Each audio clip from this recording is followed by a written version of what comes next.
Sa 1 Corinthians 15, ang atin pong mga Bibles. Tutuloy ko po yung binahagi kong message nung Sunday. 1 Corinthians 15:58, isang pamilyar na talata. 1 Corinthians 15:58.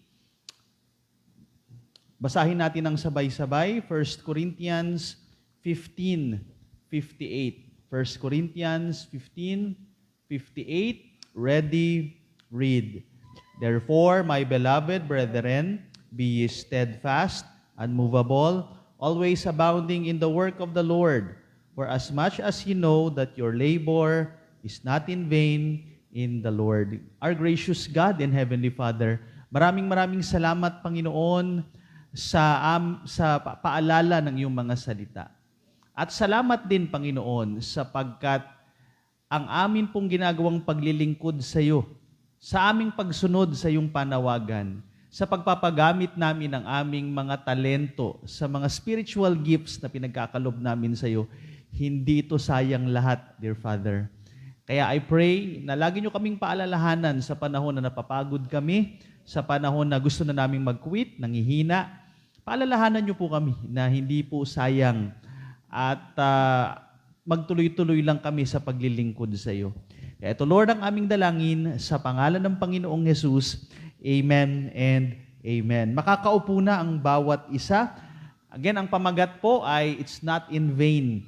At dito, napag-aralan natin noong nakaraang Sunday na lahat ng ginagawa natin kay Lord sa pagpunta nyo rito, no, sa pag special number, sa pagbibigay ng inyong time, ng inyong talents, ng inyong treasures kay God, lahat po ng ito ay hindi masasayang. Kaya nga, dito sa ating pag-aaral ay pamagat is not in vain, at in line with our theme sa ating talents at saka calling. No? Tayo ay sumunod sa panawagan ng Panginoon, ibinigay natin yung ating mga talento or spiritual gifts sa ating Lord. So lahat ng ito ay hindi masasayang. Bakit po? Ilan sa mga kadahilanan na makikita natin in 1 Corinthians 15. Number 1, it's not in vain because of the right salvation. Yan, tinignan po natin noong nakaraan na hindi sayang yung ating ginagawang paglilingkod dahil yung kaligtasan na meron sa atin ay tunay, totoo. Ito isang ayon sa sinasabi ng Bible. Alam niyo, nakakalungkot, no? Dahil ang daming mga miyembro ng mga kulto na talagang grabe sila magbigay ng kanilang tinatawag na talento. Grabe yung kanilang ginagawang pagbibigay ng mga offering. In fact, meron pa nga mga cult groups na ang kanilang mga members ay nagbibenta ng mga product, nagpupunta ng mga malls, minsan ay may lalapit sa inyo, magbibenta ng mga dried mangoes, at minsan magsisinungaling pa sila, sasabihin nila na para daw ito sa pag-aaral nila. Yun pala ay kung lalaliman niyo yung pagsusuri sa kanila, sila pala ay mga miyembro ni Kibuloy. So just imagine that, no? Nagbebenta sila, may kota sila para lang iniisip nila na ito ay para doon sa Diyos-Diyosan. Pero nakakalungkot dahil kung tatanungin natin yung mga yan, hindi sila tiyak sa kanilang kaligtasan. And biblically speaking, hindi talaga sila ligtas. Kasi nga, mali yung kanilang sinasampalatayanan at mali yung salvation na kanilang niyayakap. Pero salamat tayo, hindi sayang yung ginagawa natin dahil ang kaligtasan po natin, ito yung biblical, ito yung tinuro ni Apostol Pablo, ito yung tinuro ng Panginoong Jesucristo at ng iba pang mga writers ng Bible. Pangalawa, hindi lang po yan, mga kapatid, because number 2 of the risen Savior, dahil yung ating tagapagligtas ay buhay. So, yung binibigay nating yung inaalay natin sa kanya, hindi ito sayang dahil yung inaalayan natin ay buhay. Ang inaalayan natin ay hindi patay. Nakakalungkot sa mga pagano dahil sila ay nag-aalay sa mga Diyos-Diyosan. Meron ngang tenga, hindi naman nakakarinig. Meron ngang mata, hindi naman nakakakita. Meron ngang bibig, yung mga ribulto nila, pero hindi naman nakakapagsalita.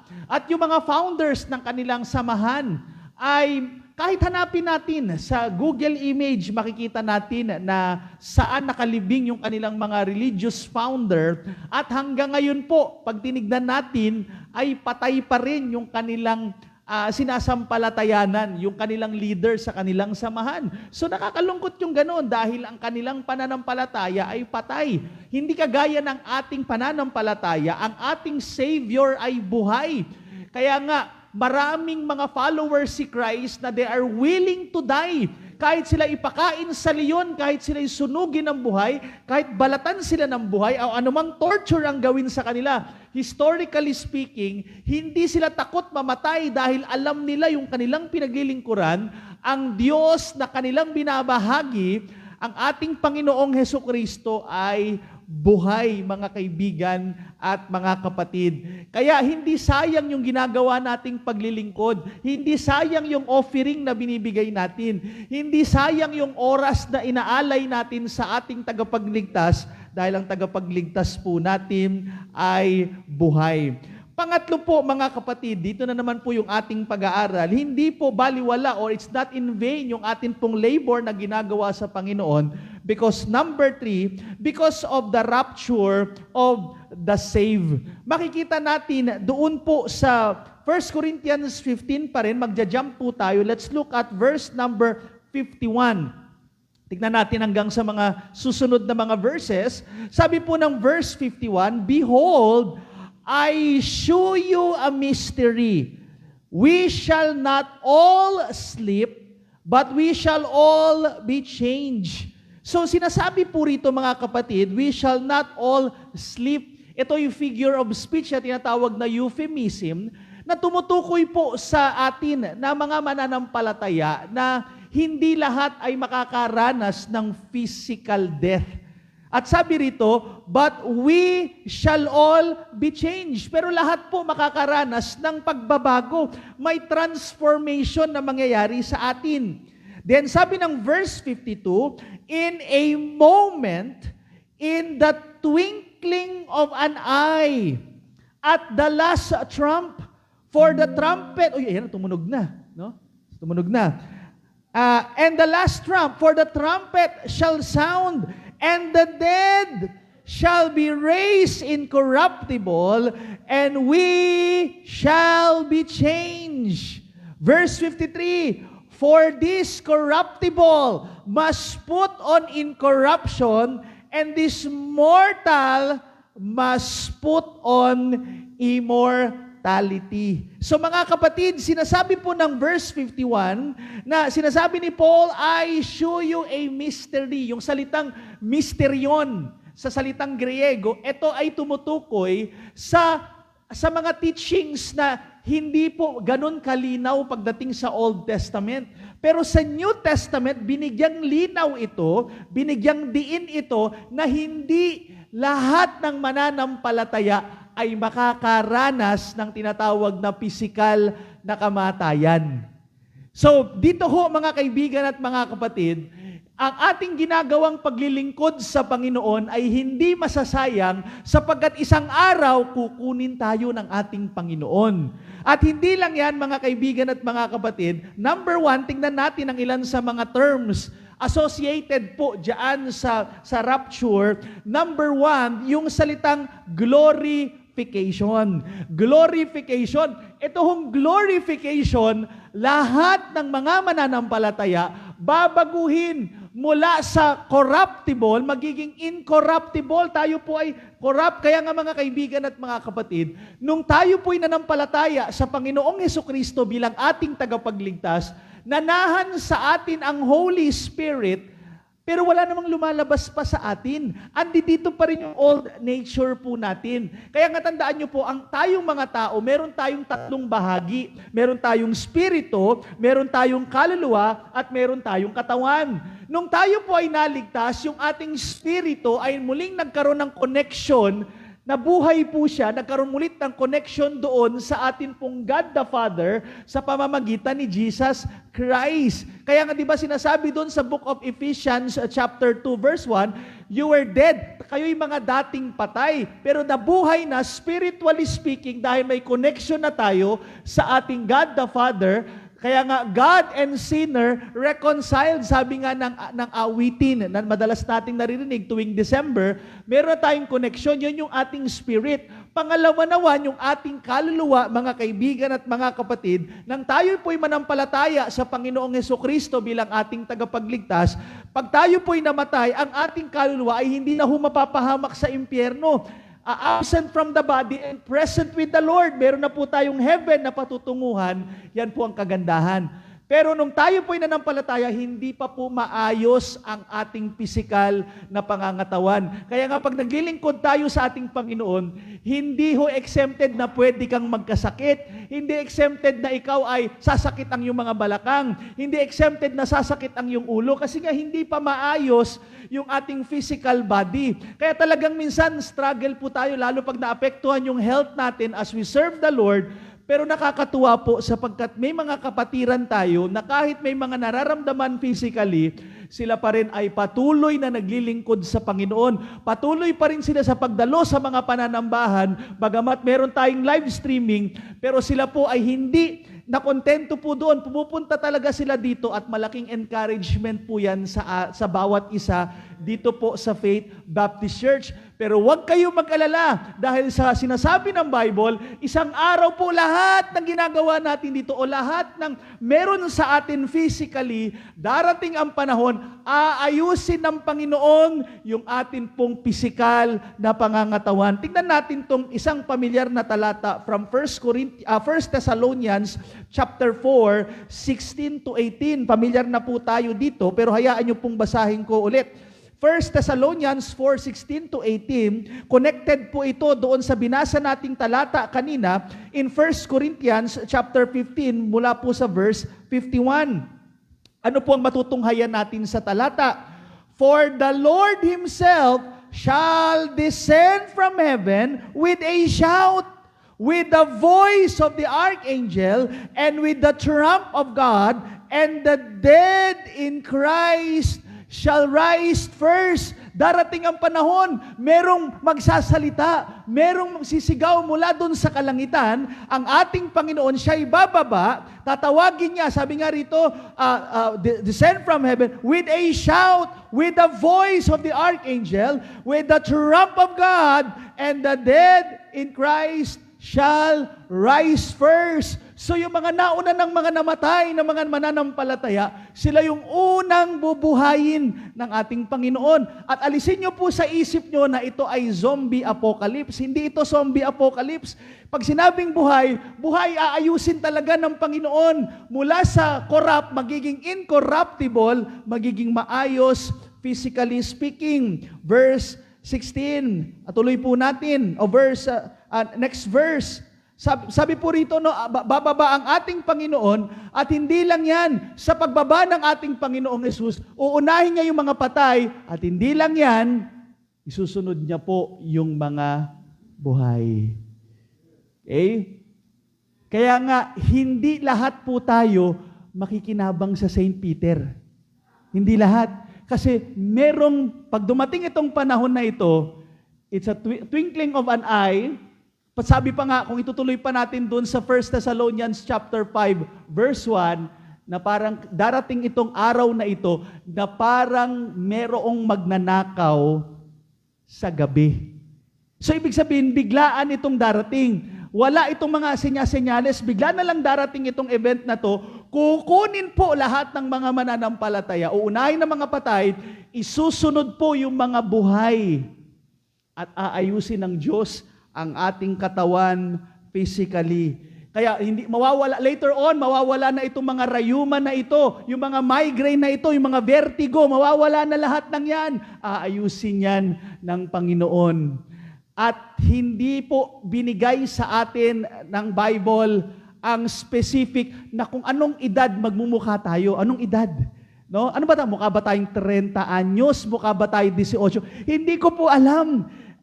Ano ba to yung kulay ko, pastor? Maitim ako, gusto kong pumuti, magiging maputi. Hindi ko rin po masasabi. Kasi merong mga itim na gustong pumuti, may mga puti na gustong umitim. Hindi ko po masasabi yan. Basta ang mahalaga dyan, ligtas ka. Ang mahalaga dyan, isang araw, babaguhin ka ng Panginoon at tinitiyak ko po na napakaganda ng gagawin sa atin ng Panginoon.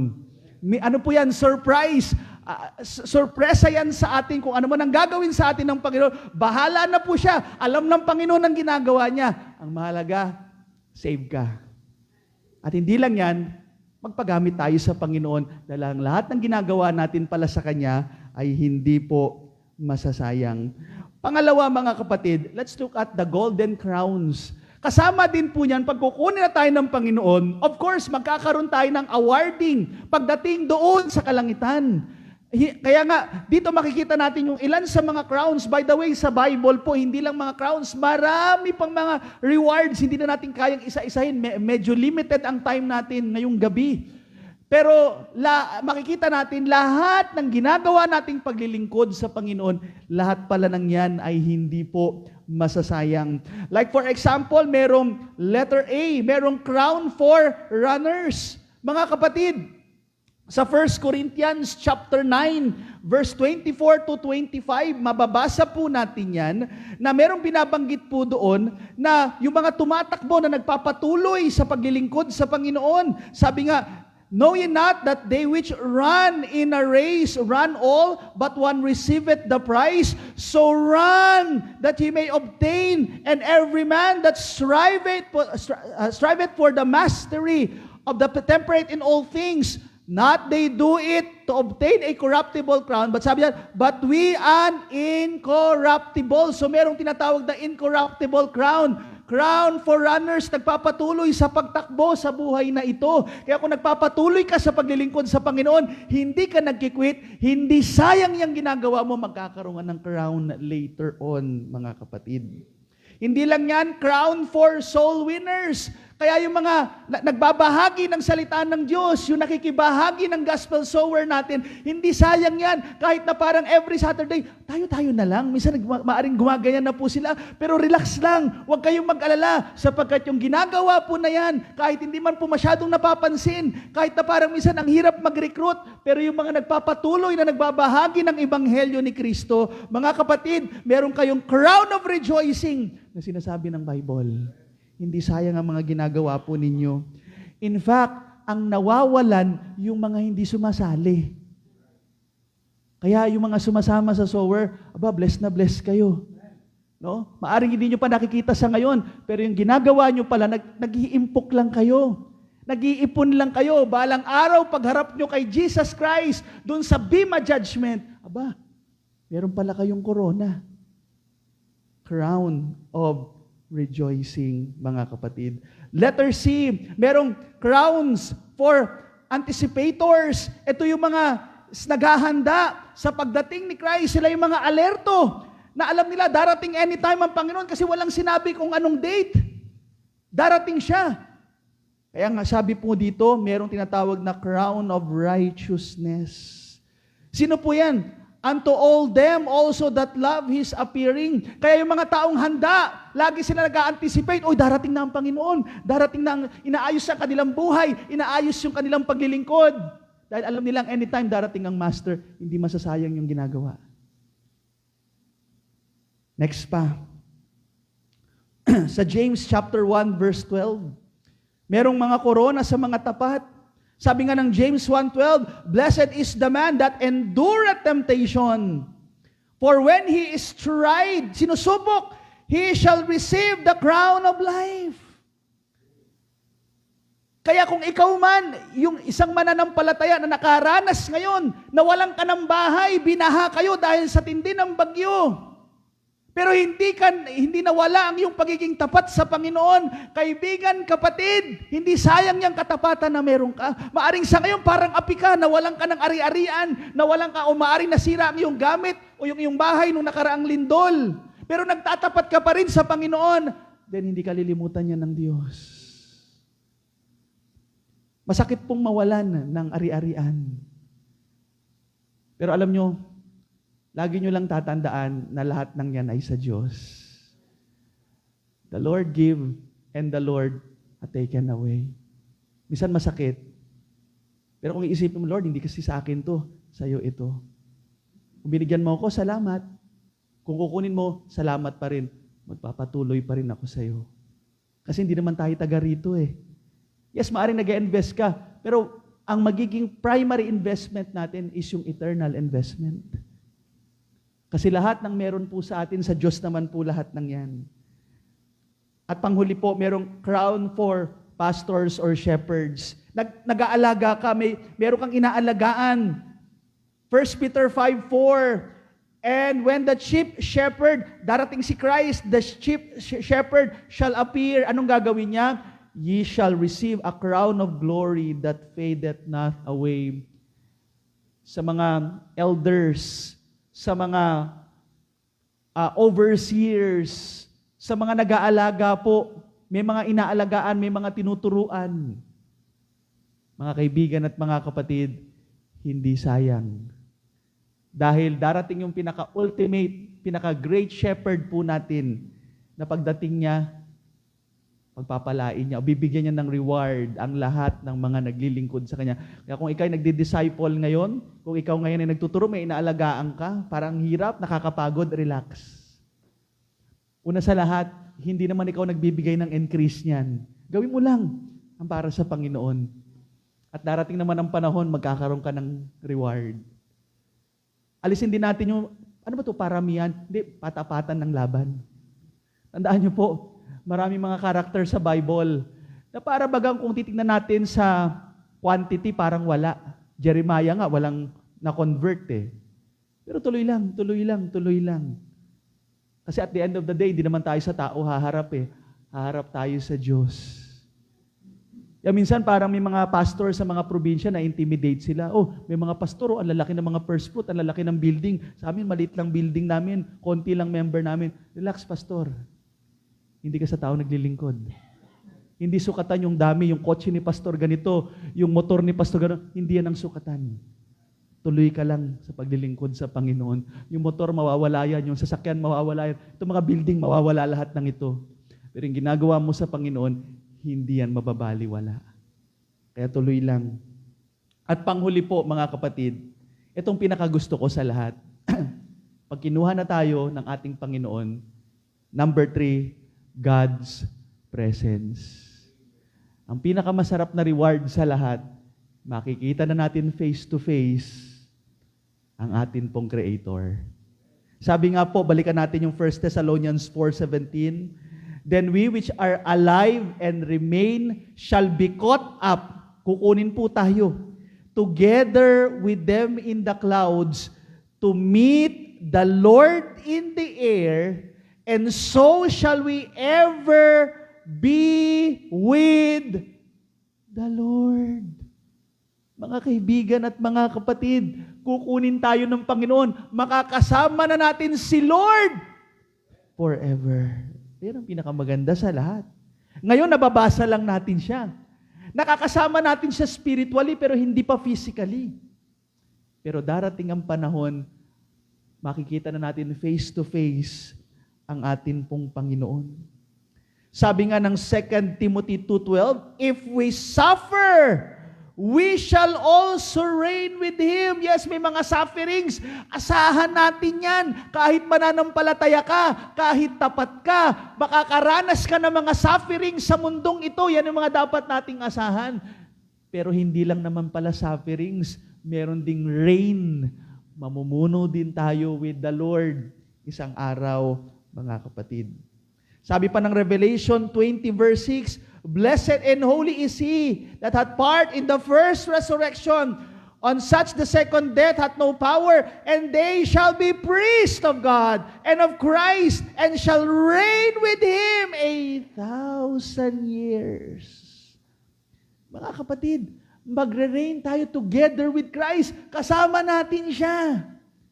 At sa panahon na pag si Christ na ang mamuno, wala na hong mga ghost project.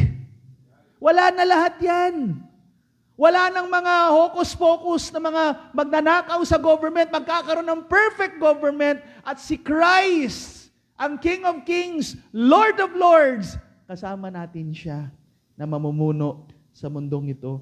Sabi nga ng Revelation 21, sabi po ng verse number 2, hanggang 3, and I saw John, the holy city, New Jerusalem, coming down from God out of heaven, prepared as a bride, adorned for her husband. And I heard a great voice out of heaven saying, behold, the tabernacle of God is with men. I like this word. And He will dwell with them, and they shall be His people, and God Himself shall be with them, and be their God. Sino yung them? Lahat ng mga mananampalataya. Isang araw po, magkakaroon ulit ng grand reunion. Lahat ng mga believers, lahat ng mga mananampalataya throughout ages, magsasama-sama tayong lahat. And He, God, will dwell with them. Kasama na natin ang Diyos. Lahat ng mga tanong natin, lahat ng mga kung ano ng mga problema natin, andyan na ho ang God sa kalagitnaan po natin. At yan ang pinakamaganda sa lahat. Kasama na natin si Lord ng pangwalang hanggan. Kaya sa ngayon, yung hirap na nararanasan natin, yung pagod na nararanasan natin sa paglilingkod sa Panginoon, temporary lang po yan. Walang-wala yan sa haba na makakasama natin si Lord. Dahil pag nakasama natin si Lord, yun na po yung forever. Yun na po yung eternal. Ngayon, pansamantala lang ito. Mukhang parang ang tagal-tagal lang. Pero isipin nyo po, para kayo nag-aaral dati nung elementary. Nung elementary kayo, natatagal lang kayo. Ngayon naman parang, ang bilis naman ng panahon. Pero nailaalala nyo, di ba, parang nag-aaral kayo ng grade 1, lalo pag ang subject nyo, math, parang ang tagal-tagal ng oras. Parang ganun lang din ang nararanasan natin. Parang ang tagal-tagal ng oras. Ano ba yan? Pero huwag kayong mag-alala, mabilis lang po yan. Kung ikukumpara natin dun sa sarap na makakasama natin si Lord. At ako po, personally, I believe na yung dami ng pamumunuan po natin, yung laki ng ibibigay sa atin na pamamahalaan natin in the future sa reigning ni Christ, may kinalaman yan sa paglilingkod natin sa ngayon. Kaya kung gaano ka-faithful sa mga panahong ito, expect nyo na balang araw, pag nag-reign na tayo together with Christ, kung ano yung sipag mo sa paglilingkod sa Panginoon, yan din ang lawak ng territory na ipagkakatiwala niya sa iyo. Kaya lahat ng mga ginagawa natin, hindi masasayang. Last po, sabi ng Matthew 25:21, maganda itong paalala or yung parable na ito. His Lord said unto him, Well done, thou good and faithful servant. Thou hast been faithful over a few things. I will make thee ruler over many things. Enter thou into the joy of thy Lord. Makikita natin dyan, yan ang pinakamasarap na pagharap natin kay Jesus Christ. Sasabihin niya sa atin, Thou good, well done, thou good and faithful servant. Kaya balikan natin ang 1 Corinthians 15:58. My beloved brethren, be ye steadfast, unmovable, always abounding in the work of the Lord, for as much as ye know that your labor is not in vain in the Lord. Our gracious God and Heavenly Father, salamat po, we serve our risen Savior. Buhay. At ang pangako ng Bible, dahil ang Diyos po namin imposibleng magsinungaling, tunay po itong magaganap. Tunay itong mangyayari. Kaya Lord, lahat ng mga talents po namin, lahat ng amin pong treasures, even our time, testimony po namin, lahat ng yan na inalay namin sa iyo, hindi po masasayang lahat. Salamat po, Lord. Dahil ang aming Diyos ay hindi nakakalimot. Kahit po ang tao may pagkukulang, walang perpektong samahan, organisasyon, pero salamat meron kaming perpektong tagapagligtas, meron kaming perpektong Panginoon na nakakakita sa aming mga puso, nakakakita sa aming paglilingkod. Kaya huwag kaming manghihinayang na sumunod kami sa panawagan.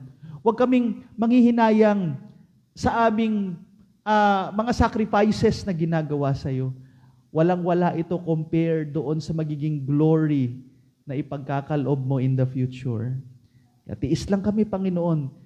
Lahat ng mga pagod at hirap, balikan lang namin yung mga promises mo at panghawakan namin ito. Dahil lahat ng hirap, pagod na nararanasan namin ngayon, pansamantala lang lahat ito.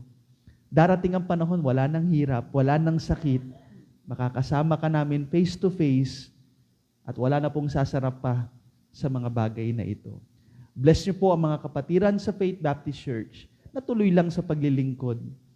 Na wag naming tignan ang ministry na hirap, pagod. Tignan namin to na pribilehiyo na dahil naglilingkod kami sa kataas-taasan at buhay na Diyos.